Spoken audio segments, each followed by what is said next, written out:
Samsung ने finally Samsung Galaxy F12 market में announce कर दिया है, जिसके जो स्पेसिफिकेशन और फीचर्स बहुत ज़्यादा कमाल हैं, लेकिन प्राइस बहुत ही ज़्यादा लो है। तो आज ये वीडियो आप लास्ट तक देखते रहिए। मैं आपको बताऊंगा कि सैमसंग गैलेक्सी F12 आपको बाय करना चाहिए या नहीं। अब एक बात आपने याद रखनी है कि सैमसंग गैलेक्सी F12 अभी तक मार्केट में लॉन्च नहीं हुआ, ये सिर्फ अभी सैमसंग ने अनाउंस ही किया है।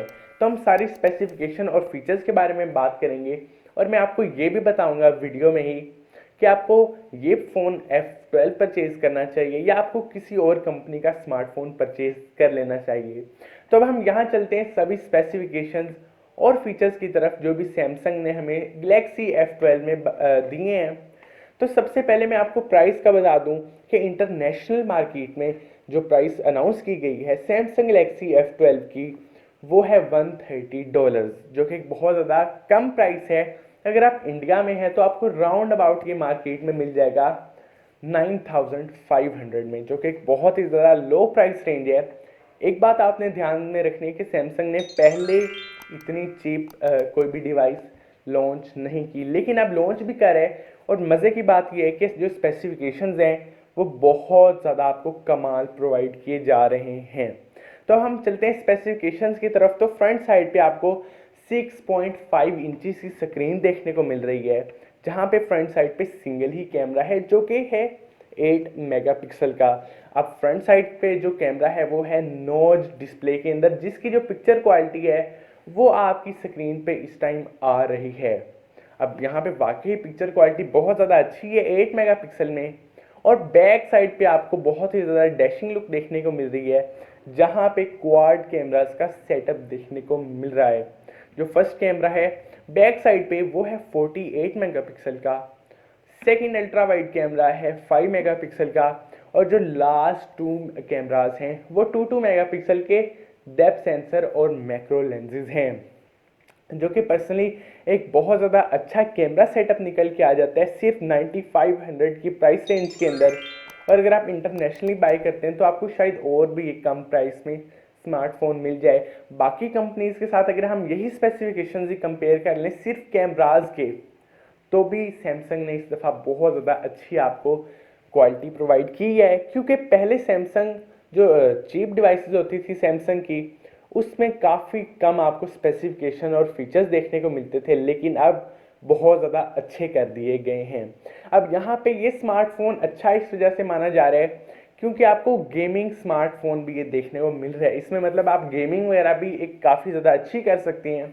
आपको 4 GB की रैम देखने को मिल रही है और साथ जो इंटरनल स्टोरेज है उसमें 2 वेरिएंट्स आ रहे हैं। एक आ रहा है 4 GB रैम में और एक आ रहा है 4 GB RAM 128 GB internal storage में, और जो दूसरा वेरिएंट है वो है 4 GB RAM 64 GB internal storage में। तो रैम दोनों की सेम है, इंटरनल स्टोरेज में डिफरेंस है, वो आप पे खुद ही डिपेंड करता है कि आप कौन सी इंटरनल स्टोरेज परचेज करते हैं। बाकी जो सब कुछ फ़ोन्स का सेम ही है। अब यहाँ पे मेरा स्मार्टफोन ये फेवरेट इस वजह से है क्योंकि आपको Exynos 850 का चिपसेट देखने को मिल रहा है। ये 8 नैनोमीटर्स पे बेस्ड चिपसेट है और बहुत ज़्यादा हाई लेवल चिपसेट है, मतलब गेमिंग के लिए काफ़ी ज़्यादा अच्छी परफॉर्मेंस प्रोवाइड करता है अगर आप गेमिंग वगैरह करते हैं।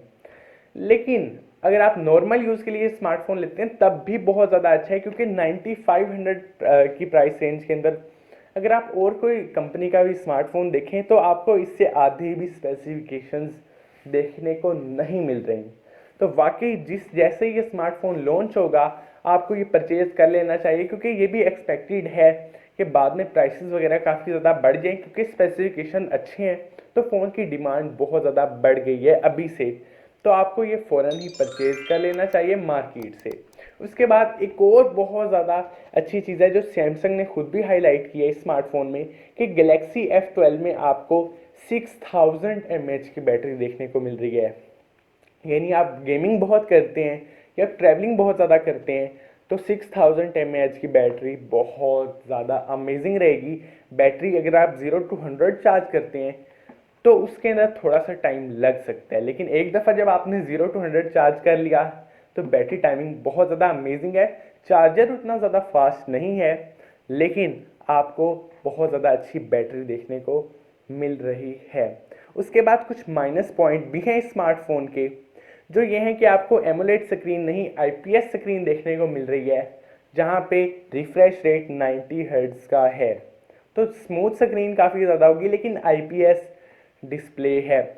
उसके बाद आपको एंड्रॉयड 11 का सिस्टम देखने को मिल रहा है, जो कि वो भी अच्छी बात है, लेकिन एक थोड़ा सा बड़ा माइनस पॉइंट है, वो ये कि अगर आप वीडियोस वगैरह देखते हैं यूट्यूब वगैरह पे, तो आप मैक्सिमम 720p में इंजॉय कर सकते हैं। इसकी जो स्क्रीन है वो 720 HD है, फुल HD नहीं है। 1080p में आप वीडियोस को नहीं इंजॉय कर सकते।